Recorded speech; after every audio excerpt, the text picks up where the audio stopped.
Hello friends, this is Sumit and welcome back to my YouTube channel dear learner academy. एक बार फिर से आप सबका डियर लर्नर एकेडमी में स्वागत है। तो प्यारे साथियों, जैसा कि आप सभी को पता है कि यूपी पुलिस और यूपीएसआई, ठीक है, इसकी वैकेंसी कभी भी यानी इसकी विज्ञप्ति कभी भी जारी हो सकती है। जैसा कि हमें हमारी सरकार द्वारा बताया गया था कि अप्रैल के लास्ट माह में विज्ञप्ति देखने को मिल सकती है, लेकिन फिलहाल किसी कारणवश अभी लेट हो चुका है। तो आप कह सकते हैं कि मई लास्ट या जून फर्स्ट सप्ताह में हमें इसकी विज्ञप्ति देखने को मिल सकती है, ठीक है। तो अपनी तैयारी को हमें पहले से ही सुदृढ़ करना है ताकि एग्ज़ाम के टाइम पे हमें कोई भी लोड लेने की ज़रूरत ना पड़े, ठीक है। तो एग्जामपुर के विवेक सर ने जो मॉड्यूल लॉन्च किया है यूपीएसआई के लिए, उसी का हम सॉल्यूशन करवा रहे हैं। अभी मॉड्यूल 6 चल रहा है, इसके बाद हम और भी मॉड्यूल्स की चर्चा करेंगे, लेकिन फिलहाल अभी हमें जो इम्पोर्टेंट है उसको देखना है, ठीक है। जो छोटे छोटे टॉपिक्स हैं जहाँ से एक दो क्वेश्चन बनते हैं उसको हम पहले कवर कर लेंगे। उसके बाद हम अपने अच्छे मॉड्यूल्स, मतलब कह सकते हैं जहाँ से ज़्यादा क्वेश्चन देखने को मिलेंगे उसको भी सॉल्व कराएंगे, यदि आप लोग कहेंगे तो, यानी आप लोगों की डिमांड पर। तो चलिए बिना किसी देरी के हम स्टार्ट करते हैं आज का अपना शेड्यूल। आज हम बात करने वाले हैं उत्तर प्रदेश में राजस्व व्यवस्था के बारे में, ठीक है। राजस्व के विभाग के अंतर्गत क्या क्या आते हैं, कौन कौन से होते हैं, मतलब कि इनका पद कैसा है, इन सब के बारे में हम डिस्कस करेंगे। क्या बात करेंगे? उत्तर प्रदेश में राजस्व व्यवस्था। अगर हम बात करें उत्तर प्रदेश में राजस्व विभाग के अंतर्गत भूमि संबंधी अभिलेखों के उचित रखरखाव, बिखरे जोतों की चकबंदी, कृषि उपज संबंधी आंकड़ों का संकलन करना, ठीक है। कृषकों के लिए व्यक्तिगत दुर्घटना बीमा योजना, भूमि विवाद से निपटारा और राजस्व विभाग के अंतर्गत आते हैं, ठीक है। यानी कृषकों के लिए जो व्यक्तिगत दुर्घटना बीमा योजना होती है और भूमि विवाद का निपटारा होता है, यह इसी के अंतर्गत आता है, राजस्व व्यवस्था के अंतर्गत आते हैं, ठीक है। अब लेखपाल हो गया आपका, तहसीलदार, उप जिलाधिकारी, जिला कलेक्टर और कमिश्नर। सबसे पहले लेखपाल आएंगे, उसके बाद तहसीलदार, उनसे ऊपर उप जिलाधिकारी, जिला कलेक्टर और उसके बाद कमिश्नर के पास हम जा सकते हैं, ठीक। अगर कोई भी मामला हमारा बज रहा है तो सबसे पहले हम तहसीलदार को बुलाएंगे, उसके बाद तहसील के लेखपाल को बुलाएंगे, उसके बाद तहसीलदार के पास जाएंगे, उप जिलाधिकारी, जिला कलेक्टर और लास्ट में हम किसके पास जाते हैं? कमिश्नर के पास जाते हैं। आगे देखते हैं। आगे कह रहा है कि राजस्व प्रशासन के अंग। बात करेंगे हम राजस्व प्रशासन के अंग की। तो स्वतंत्रता के बाद 1950 ईस्वी में उत्तर प्रदेश जमींदारी विनाश एवं भूमि व्यवस्था अधिनियम 1950 पारित कर जमींदारी प्रथा समाप्त कर भूमिहीनों को भूमि का आवंटन किया गया, ठीक है। अगर हम बात करेंगे कि भूमिहीनों को भूमि का आवंटन कब किया गया, तो 1950 में जब जमींदारी प्रथा समाप्त कर दी गई उसके बाद, ठीक है। उत्तर प्रदेश में अधिकतम जोत सीमा आरोपण अधिनियम 1960 यानी सीलिंग कानून के माध्यम से भूमि वितरण अधिकतम सीमा निर्धारित की गई थी।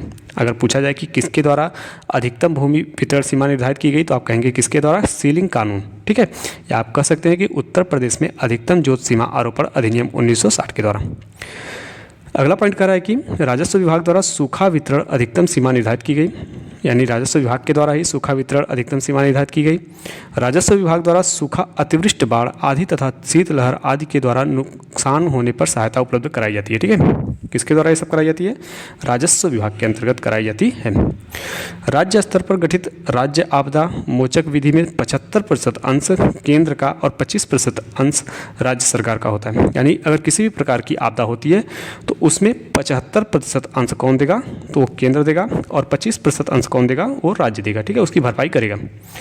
आपदा प्रबंधन परियोजना 2003 को भूकंप के अति संवेदनशील 6 शहरों जैसे वाराणसी, बरेली, मेरठ, आगरा, कानपुर तथा लखनऊ, ये वो 6 शहर थे, में संयुक्त राष्ट्र विकास द्वारा जागरूकता एवं प्रशिक्षण कार्यक्रम संचालित किया गया था, ठीक है।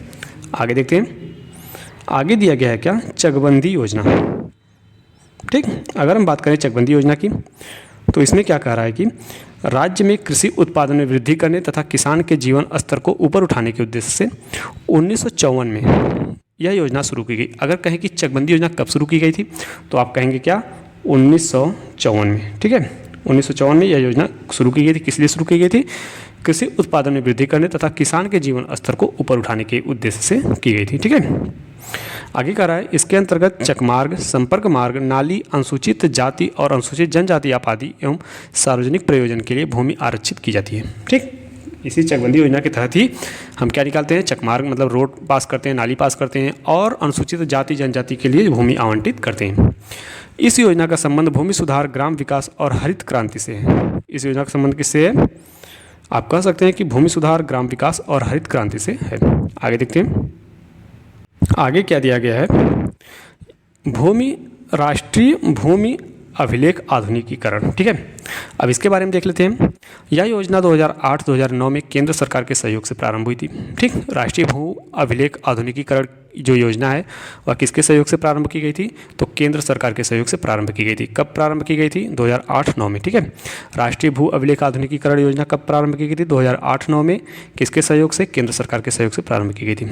इसके द्वारा खतौनी के तथ्य यानी डाटा जो हो गया आपका, खसरा अभिलेख तथा नक्शे का कंप्यूटरीकरण किया जाता है। ठीक है, इस योजना के अंतर्गत राज्य के समस्त तहसीलों को जिलों से होते हुए राज्य मुख्यालय तक ई लिंक किया जाता है, मतलब जोड़ा जाता है। ठीक है, आगे देखते हैं।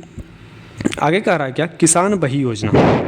ठीक है, अगर हम बात करें किसान बही योजना की तो इसमें क्या कह रहा है उसको देख लेते हैं।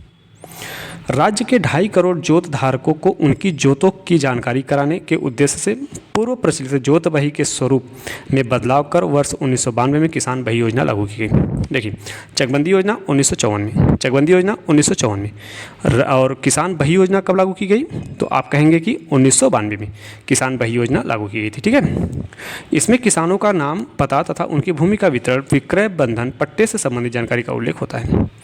किसान बही योजना में क्या क्या जानकारी दी जाती है? किसान का नाम, खाताधारक मतलब खातेधारक का नाम और उनकी भूमि का विवरण, विक्रय बंधक, पट्टे से संबंधित जानकारी का उल्लेख होता है। और यह योजना कब प्रारंभ की गई? तो आप कहेंगे 1992 में। आगे देखते हैं। सहकारिता, अगला पॉइंट हमारा क्या है? सहकारिता। तो प्रदेश सरकार में सहकारी विभाग का उद्देश्य किसानों को सस्ते ऋण उपलब्ध कराना है। ठीक है, आप कह सकते हैं किसान ऋण योजना के अंतर्गत ये आते हैं सहकारिता में। प्रदेश के ग्रामीण और शहरी निर्धन लोगों को समृद्धशाली बनाना सहकारिता का उद्देश्य है। सहकारी आंदोलन के चतुर्दिक विस्तार को आगे बढ़ाने के लिए वर्ष 1965 में सहकारी कानून निर्माण किया गया था। सहकारी कानून निर्माण कब किया गया था? 1965 में। ठीक है, आगे देखते हैं। किसान ऋण समितियाँ, अगला पॉइंट हमारा क्या है? किसान ऋण समितियाँ। अगर किसान ऋण समिति की बात करें तो राज्य में वर्तमान में कुल 7,479 समितियां हैं। ठीक है, कितनी है? 7,479। ये समितियां अपने किसान सदस्यों को सस्ते ब्याज यानी 3%, ठीक है, पर कृषि ऋण, उर्वरक, बीज तथा फसलों के लिए कीटनाशक दवाएं उपलब्ध कराती हैं। तो ये जो किसान लोन सब लेते हैं, ठीक, वह उसी के अंतर्गत आता है। मतलब इस पर कितने ब्याज लगते हैं? 3%, यानी सबसे कम ब्याज किसान ऋण पर लगते हैं। ठीक है, आगे देखते हैं। राजस्व विभाग के उद्देश्य, अगला पॉइंट क्या है हमारा? राजस्व विभाग के क्या उद्देश्य हैं? तो राज्य के लोगों को विभिन्न सरकारी योजनाओं की सेवाओं का कुशल वितरण प्रदान करना, यह इसका उद्देश्य है। क्या उद्देश्य है? राज्य के लोगों को विभिन्न सरकारी योजनाओं की व सेवाओं का कुशल वितरण प्रदान करना। ठीक, आगे देखते हैं। अगला उद्देश्य है इसका प्राकृतिक आपदाओं से प्रभावित लोगों को सहायता एवं राहत प्रदान करना। ठीक, सरकारी भूमि के संरक्षण के रूप में कार्य करना, राज्य के लोगों को भूमि अभिलेखों के उचित रखरखाव को सुनिश्चित करना। ठीक, ये सब इसके उद्देश्य हैं। आगे बात करते हैं, हम क्या बात करेंगे? उत्तर प्रदेश में प्रशासनिक व्यवस्था। राजस्व व्यवस्था के अंतर्गत तो ये भी आती है। उत्तर प्रदेश में प्रशासनिक व्यवस्था, देखिए प्यारे साथियों, अभी हम लोग यूपीएसआई का जो मॉड्यूल सॉल्व करा रहे हैं उसमें हम लोग बहुत ही मेहनत कर रहे हैं। काफ़ी टाइम लगता है आप लोगों के लिए वीडियो तैयार करने में। तो हम बस आपसे इतना कहना चाहते हैं कि यदि आपको कोई डाउट्स रह जा रहा है तो आप हमें कमेंट बॉक्स में पूछ सकते हैं, या फिर अगर आपको मतलब और भी ज़्यादा सपोर्ट करना है तो आप ज़्यादा से ज़्यादा ये किया कीजिए कि आप वीडियो को शेयर कर दिया कीजिए और चैनल को अगर पहली बार है तो उस पर सब्सक्राइब कर लिया कीजिए। ठीक है, ताकि हम लोगों को भी मोटिवेशन मिलता रहे। उत्तर प्रदेश में प्रशासनिक व्यवस्था की बात करें तो अगर इसके परिचय की बात करें तो क्या कह रहा है कि उत्तर प्रदेश में प्रशासन व्यवस्था, ठीक, उत्तर प्रदेश में पुलिस संगठन एवं संरचना, उत्तर प्रदेश पुलिस प्रशासन सुधार, उत्तर प्रदेश में कानून व्यवस्था की स्थिति और उत्तर प्रदेश अपराध नियंत्रण नीति, ये सब इसमें हम डिस्कस करेंगे। ठीक, आगे देखते हैं। आगे कह रहा है विशिष्ट संगठन। विशिष्ट संगठन में क्या कर रहा है? भारत एक संघात्मक शासन व्यवस्था वाला देश है। भारत कैसा देश है? संघात्मक शासन व्यवस्था वाला देश है। यहाँ राज्य एवं केंद्र के लिए एक संविधान है, मतलब कोई अलग संविधान अलग से नहीं है कि देश के लिए अलग होगा, राज्य के लिए अलग होगा, सबके लिए समान संविधान है। ठीक है, राज्यों का प्रशासन व्यवस्था संविधान के भाग 6, ठीक, अनुच्छेद 152 से 237 तक के अनुसार संचालित होता है। इसमें क्या कर रहा है? ये बहुत इंपॉर्टेंट पॉइंट है कि राज्यों का प्रशासन व्यवस्था संविधान के किस भाग में दिया गया है? भाग 6 में, अनुच्छेद 152 से 237 तक अनुसार संचालित होता है। केंद्र के अनुरूप उत्तर प्रदेश में भी प्रशासन व्यवस्था की सदात्मक प्रणाली लागू है। जिसके 3 अंग हैं। अब इसके कौन कौन से 3 अंग हैं? तो राज्य के 3 अंग कौन कौन से हैं? आप कहेंगे कि कार्यपालिका हो गया, विधानमंडल और न्यायपालिका। कार्यपालिका की बात करें तो कार्यपालिका के अंतर्गत कौन कौन से आते हैं? राज्यपाल हो गए आपके, मुख्यमंत्री, मंत्रिपरिषद, महाधिवक्ता। विधानमंडल की बात करें तो इसमें कौन कौन से आएंगे आपके? विधानमंडल में आपका आएगा राज्यपाल, विधानसभा और विधान परिषद। और न्यायपालिका की बात करें तो न्यायपालिका में कौन कौन से आते हैं? तो न्यायपालिका में आएंगे आपके उच्च न्यायालय और अधीनस्थ न्यायालय, ठीक है, ये दोनों आएंगे। अब देखिए कार्यपालिका के अंतर्गत कौन कौन से आएंगे? राज्यपाल, मुख्यमंत्री, मंत्रिपरिषद, महाधिवक्ता। विधानमंडल के अंतर्गत राज्यपाल, विधानसभा और विधान परिषद। न्यायपालिका के अंतर्गत उच्च न्यायालय और अधीनस्थ न्यायालय, ठीक है। उत्तर प्रदेश में प्रशासन संबंधित व्यवस्था कितने रूपों में है? 3 रूपों में, कार्यपालिका, विधानमंडल और न्यायपालिका, ठीक है। आगे बात करते हैं हम उत्तर प्रदेश में शासन व्यवस्था की। अब अगला पॉइंट हमारा क्या है? उत्तर प्रदेश की शासन व्यवस्था के बारे में हम डिस्कस करेंगे। आगे चलिए देखते हैं। अगर हम बात करें उत्तर प्रदेश के शासन व्यवस्था की तो सबसे पहले आता है इसमें कौन? राज्यपाल। उसके अंडर में कौन काम करते हैं? मुख्यमंत्री। अब मुख्यमंत्री के 2 रूप होते हैं, कैबिनेट मंत्री हो गया आपका 2 भाग और एक राज्य मंत्री, ठीक है। इसमें आगे बात करें कैबिनेट की तो मुख्य प्रमुख सचिव होते हैं, विशेष सचिव, संयुक्त सचिव, उप सचिव, अनुभाग सचिव और अनुभाग अधिकारी, ठीक है। ये हो गए आपके कैबिनेट के भाग, यानी कैबिनेट मंत्री और राज्य मंत्री दोनों मिलकर ये होते हैं, ठीक है। आगे चलते हैं। प्रशासनिक इकाइयाँ। अगर हम बात करें उत्तर प्रदेश की प्रशासनिक इकाइयों के बारे में तो प्रदेश संबंधित हम कुछ जानकारियाँ पहले देख लेते हैं। इसमें देखिए कितने बढ़िया तरीके से सबको अलग अलग बांटा गया है, ठीक है। हमको क्या देखना है, क्या नहीं देखना है, वो सब बातें इसमें डिस्कस की गई हैं। विवेक सर ने बहुत ही अच्छे मॉड्यूल को जो है आपके लिए लॉन्च किया है ताकि आपकी तैयारी बहुत ही अच्छे तरीके से हो सके, ठीक है। तो इसमें अगर हम बात करें उत्तर प्रदेश में मंडल की तो कितने मंडल हैं? 18 मंडल हैं, ठीक है। जिले की बात करें तो 75 जिले हैं, न्यायिक जिले की बात करें तो 72 हैं, तहसील की बात करें तो 350 हैं, विकासखंड की बात करें तो 822 हैं और आबाद ग्राम मतलब ग्राम की बात करें तो 97,941 गाँव हैं, ठीक है। मंडल 18, जिले 75, न्यायिक जिले 72, तहसील 350, विकासखंड 822 और आबाद ग्राम जो है 97,941 है। आगे देखते हैं आगे क्या दिया गया है। उत्तर प्रदेश में 18 संभाग मतलब राज्य को 18 संभागों में विभाजित किया गया है। जिलाधिकारी की सहायता के लिए कई अतिरिक्त जिलाधिकारी होते हैं, ठीक। राज्य पुलिस प्रशासन और सार्वजनिक व्यवस्था भारतीय संविधान के 7वीं अनुसूची के अंतर्गत वर्णित है। पुलिस और सार्वजनिक व्यवस्था राज्य का विषय होता है। अनुच्छेद 355 के अनुसार आंतरिक अशांति एवं बाह्य आक्रमण की स्थिति में राज्य अपनी रक्षा के लिए केंद्र की मदद ले सकता है।